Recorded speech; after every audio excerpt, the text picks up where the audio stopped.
Hello everyone, welcome to the new word with IITian thinking.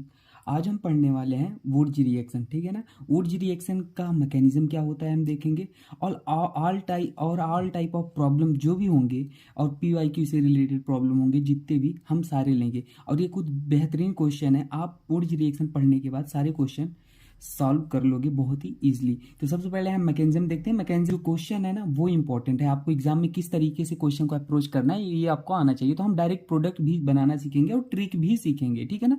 तो सारी बातों को हम आज जान लेंगे वुडजी रिएक्शन के बारे में। तो आइए स्टार्ट करते हैं। देखिए सबसे पहले मैकेनिज्म। तो मैकेनिज्म की अगर हम बात करेंगे तो देखिए हमारे पास होता क्या है, एक एल्काइल हैलाइड होता है। देखिए यह एक एल्काइल हैलाइड है, ठीक है, RX। और हमारा जो रिएजेंट होता है सोडियम होता है ईथर के प्रेजेंस में, ड्राई ईथर के प्रेजेंस में। तो हमारी जो रिएक्शंस होती है कुछ नहीं, यहाँ पे जो एल्काइल वाला पार्ट होता है उसको आप जोड़ के लिख दो।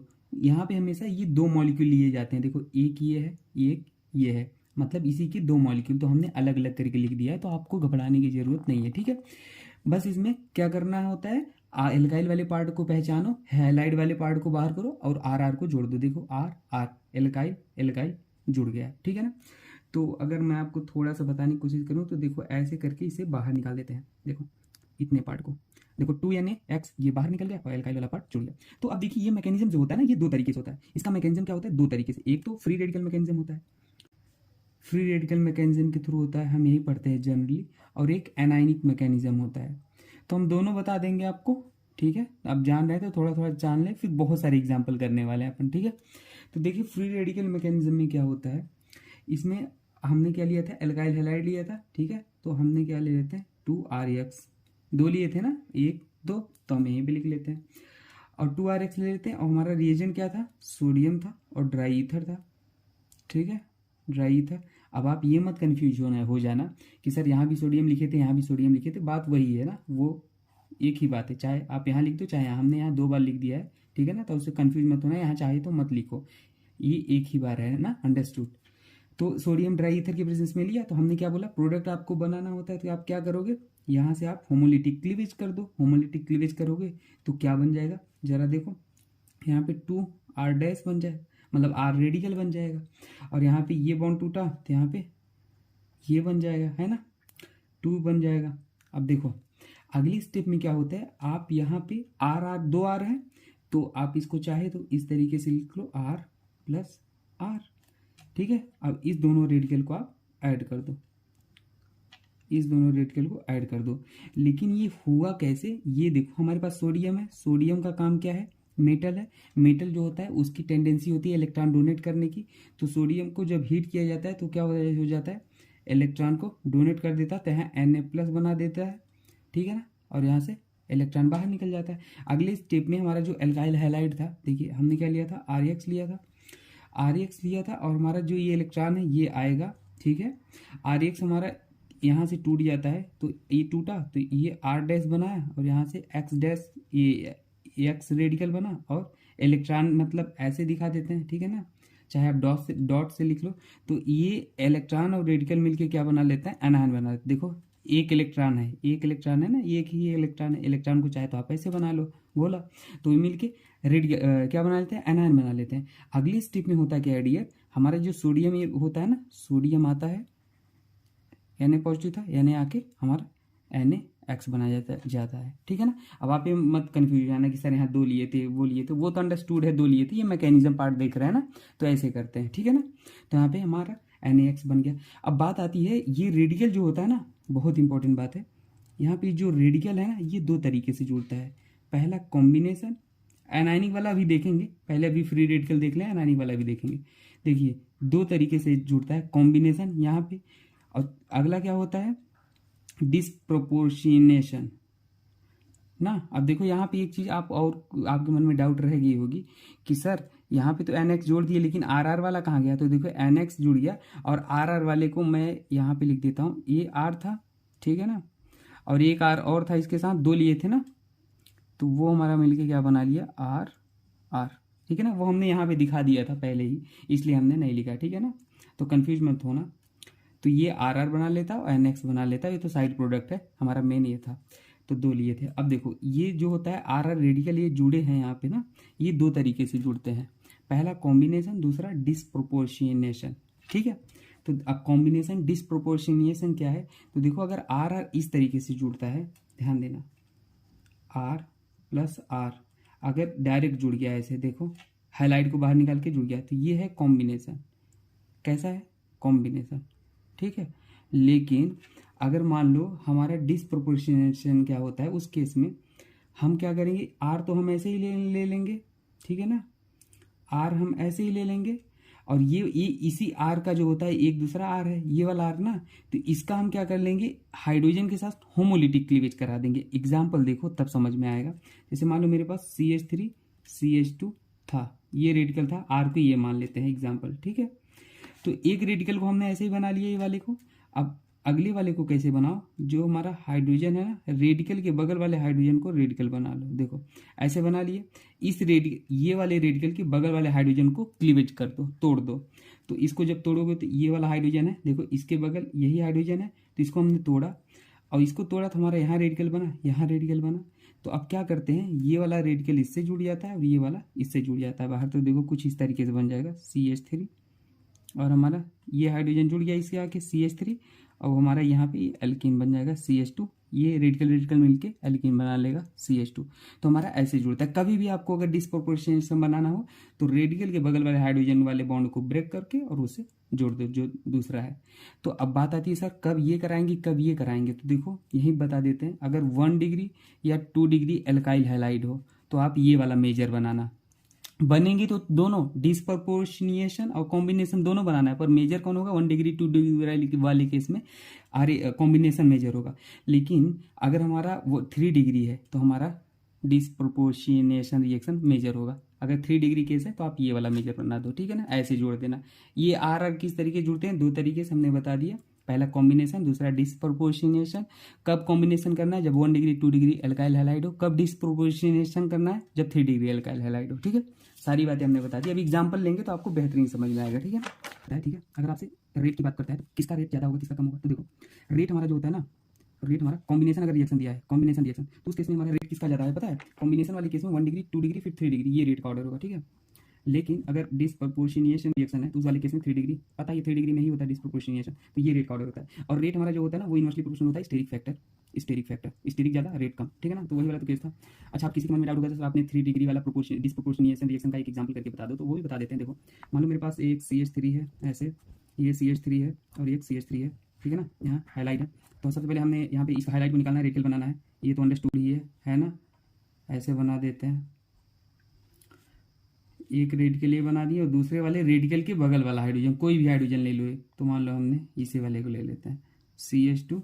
बाकी जैसे बना था आप वैसे बना दो, 3 मिथाइल लगे थे लगा दिए और एक रेडिकल बना था बना दिए।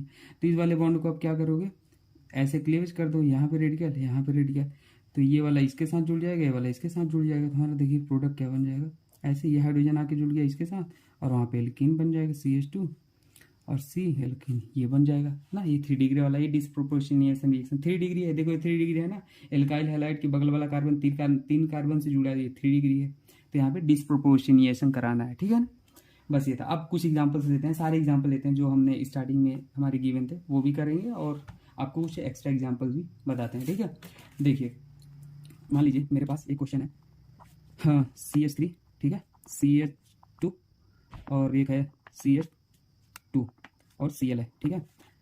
अब ये मान लो सोडियम की प्रेजेंस में आपको रिएक्शन कराई जाती है, तो आप क्या बनाओगे प्रोडक्ट, तो प्रोडक्ट क्या बनाओगे तुरंत समझ जाओ कैसे भाई, बोलो जल्दी से।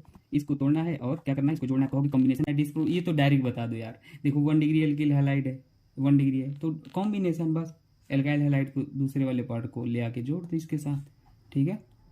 एक अगला पार्ट को ले आके CH2 और CH3 जोड़ दो, ये बन गया हमारा, ठीक है ना।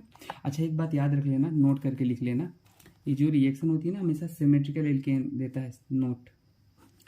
इसमें क्या होता है ना, ये use for preparation of symmetrical alkane, use for preparation of symmetrical alkane या इवन नंबर ऑफ एल्केन बोल सकते हो, ठीक है ना। सिमेट्रिकल एल्केन या even number of alkane, even number मतलब वही, इवन मतलब यहाँ पे सिमेट्री होगी, ठीक है ना। और एक बात लिख लो, methane can't be prepare by this method. Methane कभी कभी ऑब्जेक्टिव क्वेश्चन पूछे गए हैं सब ना, तो ये सब चीज़ याद रख लो। मेथेन कांट बी प्रिपेयर, ठीक है ना। अब देखो अगले स्टेप में क्या करेंगे, ड्राई ईथर क्यों लेते हैं ये भी आपको बता देते हैं। ड्राई ईथर हम किस लिए लेते हैं, देखो H2O होता है और Na लेता है। अगर मान लो पानी है ना, तो ड्राई अगर नहीं है तो पानी ही होगा भाई, सीधी सी बात है, गीला। तो पानी के साथ हमारा जो Na है वो रिएक्शन करके बेस बना लेगा, हाइड्रोजन गैस को रिलीज कर देगा, तो हमारा रिएक्शन होने में डिफिकल्टी होगी। तो इसलिए हम ड्राई, ये रीजन होता है ड्राई ईथर लेने का, ठीक है ना, रीजन होता है ड्राई ईथर लेने का। सारी इंपॉर्टेंट बातें हमने जान ली। अब कुछ एग्जाम्पल्स कर लेते हैं, जल्दी आपको बता देते हैं। देखो सबसे पहले एग्जाम्पल, पेन चेंज कर लें, ठीक है। देखो मान लो मेरे पास पहला एग्जाम्पल तो हम कौन सा ले लें, RX मान लो है, और हमारे पास क्या है, एक RX और है यहाँ पे। अगर मान लो हमारे पास यहाँ पे Cl है और यहाँ पे एक एथाइल ले लेते हैं और फिर Cl है, तो आप क्या बनाओगे, तो भाई क्या बनाओगे, कुछ नहीं, इसको तोड़ोगे, CH3 और एथाइल को जोड़ दोगे। आप कहोगे सर ये तो आपने ठीक किया, इसे जोड़ दिए, लेकिन ये इसी का एक मॉलिक्यूल और लेके इसी के साथ जुड़ सकता है ना, तो ये पहली पॉसिबिलिटी है। हाँ जी बिल्कुल हो सकती है, वो भी जोड़ के आप देख लेते हैं, ठीक है ना। अगली पॉसिबिलिटी क्या है, CH3 का मॉलिक्यूल, Cl का मॉलिक्यूल खुद के साथ ये हटा के जोड़ ले, CH3 बना ले, ये भी है भाई। अगली पॉसिबिलिटी EtCl का खुद के साथ कॉम्बिनेशन कर ले, ET ये भी बन सकता है, तुम्हारे इतने प्रोडक्ट बन सकते हैं। अब किसी के मन में ये भी डाउट होगा कि सर आपने कहा था दो मॉलिक्यूल, तो ये दो तो हो तो गए, ये आप दो क्यों ले रहे हैं, डियर वो दो, हमने क्या बोला था कि जब वो जो एग्जाम्पल लिया था वो सेम ही थे, एक ही मॉलिक्यूल था, जैसे RX था तो इसके दो मॉलिक्यूल, यहाँ देखो ये CH3Cl है और यहाँ पे EtCl है, तो यहाँ पे ET इथाइल अलग है, मिथाइल अलग है, तो एक बार इसका दो मॉलिक्यूल लोगे, एक बार इसका दो मॉलिक्यूल लोगे। अगर अलग अलग है तो दो दो अलग अलग अंडरस्टूड है, ठीक है ना, समझ जाना। अगर एक ही दिया होता तब तो भाई एक ही पॉसिबिलिटी थी, ET को जोड़ देते, लेकिन ये देखो अलग है ना, तो एक बार इसका दो लो, एक बार इसका दो लो, ठीक है ना। एक बार इनके साथ रिएक्शन करा के देखा, एक बार इनके साथ रिएक्शन करा के देखा, फिर दोनों को मिक्स करा के देखा, ये पहले स्टेप में कर दिया, ठीक है। तो ऐसे हमारा प्रोडक्ट बनेगा। अब हम इंट्रामोलिकुलर रिएक्शन देख लेते हैं, जो हमने एग्जाम्पल दिया था, ठीक है। जैसे Cl वही हमारा रिएजेंट वही है। तो अब इंट्रामोलिकुलर में क्या करना है, कुछ नहीं, सिंपल, जहाँ से हैलाइड गिवन होता है उसे तोड़ो, यहाँ रेडिकल बनाओ, जहाँ से गेन उसे तोड़ो, रेडिकल बनाओ, बस रेडिकल को जोड़ दो, इसको जोड़ दिए, यही प्रोडक्ट बन गया, ठीक है।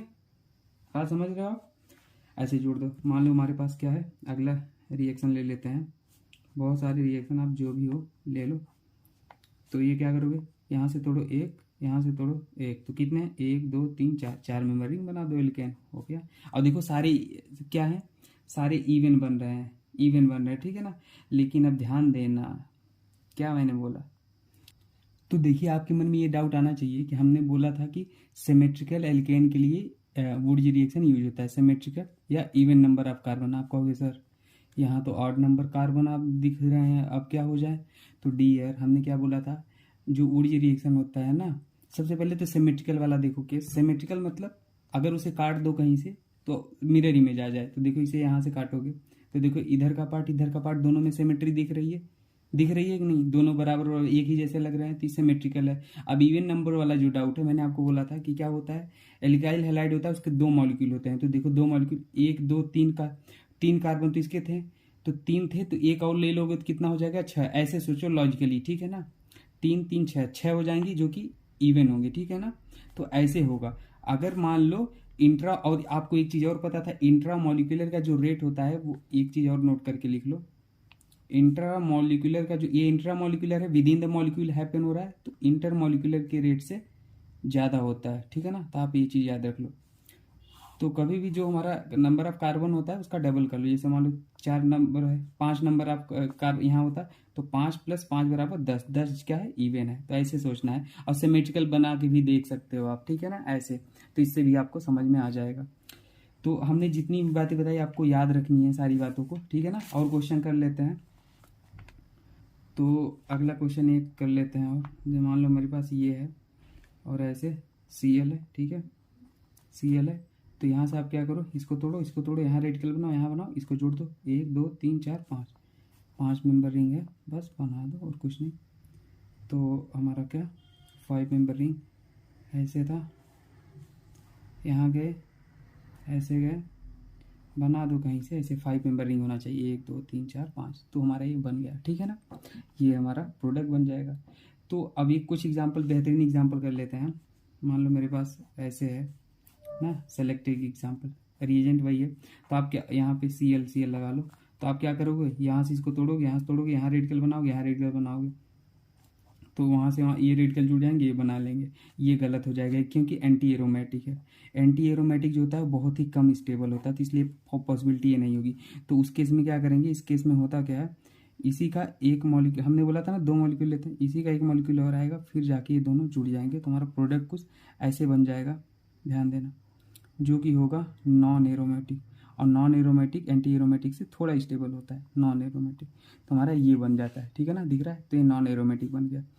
तो नॉन एरोमेटिक क्यों, क्योंकि sp3 कार्बन दिख गया, तो नॉन एरोमेटिक। एंटी एरोमेटिक क्यों, क्योंकि 2 2 4 डिवाइड बाई 4 करो तो कम्प्लीटली डिवाइड हो जाएगा, तो पाई इलेक्ट्रॉन, तो इसलिए एंटी एरोमेटिक है। तो ये चीज़ें आप याद रख लेना, ठीक है ना। अब शुरू क्वेश्चन कुछ थे वो कर लेते हैं। हाँ ये क्वेश्चन थे, बस कुछ नहीं करना था, वो ये तो करा ही दिया मैंने, ये वाला भी बता दिया। इसमें क्या करना था, हाँ ये वाला क्वेश्चन आप कर लो थोड़ा सा, ये अच्छा क्वेश्चन है, तो इसको देखो करना क्या है, कर ही लेते हैं इसमें। देखो यहाँ से Cl है, बस यहाँ से इसको हटाओगे, यहाँ से इसको हटाओगे, ऐसे ऐसे, तो अब ऐसे ऐसे बन गया भाई, ध्यान देना। अब क्या करोगे, अब देखो, अब यहाँ पे क्या करोगे, अब कहोगे सर ऐसे जोड़ दें, तो वो तो भाई एकदम से अनस्टेबल हो जाएगा, ब्रिज बन जाएगा, जो कि अनस्टेबल होता है। कुछ एक्सेप्शन केसेस हैं, आप याद रखना। इस केस में क्या होता है ना, ये वाला बॉन्ड ऐसे क्लीवेज करता है, ये वाला बॉन्ड ऐसे क्लीवेज करता है, क्यों करता है वो बताते हैं आगे। तो जब ऐसे करेगा तो ध्यान देना, ऐसे बॉन्ड के यहाँ रेडिकल आया, यहाँ रेडिकल आया, यहाँ रेडिकल आया, यहाँ ये रेडिकल इसके साथ जुड़ा, ये रेडिकल इसके साथ जुड़ा, और ये रेडिकल इसके साथ जुड़ा, तो यहाँ पे ये बन गया बेंजीन। बेंजीन जो बहुत ज़्यादा स्टेबल होता है, तो बेंजीन ऐसे करने से बेंजीन बन पा रहा था, इसलिए हमने ये कर दिया। तो आप याद भी रखना, ये पॉसिबिलिटी होगी, ये प्रोडक्ट बनेगा बेंजीन, ठीक है ना। ये सारी चीज़ें आप याद रख लेना। तो हमने सारी बातें कर ली थी। अगर आपको कुछ डाउट होता है तो आप मुझसे कमेंट सेक्शन में पूछ सकते हो, ठीक है ना। बाकी हमने कोशिश की है सारी चीज़ें आपको बताने की, और ठीक है, मिलते हैं नेक्स्ट वीडियो में। Thank you. और इस लास्ट वाले एग्जाम्पल में कुछ नहीं करना था। देखो यहाँ से रेडिकल बनाते यहाँ बनता, यहाँ से रेडिकल बनाते यहाँ बनता, और इन दोनों रेडिकल को बस ऐड कर देते, ठीक है ना। तो हो गया।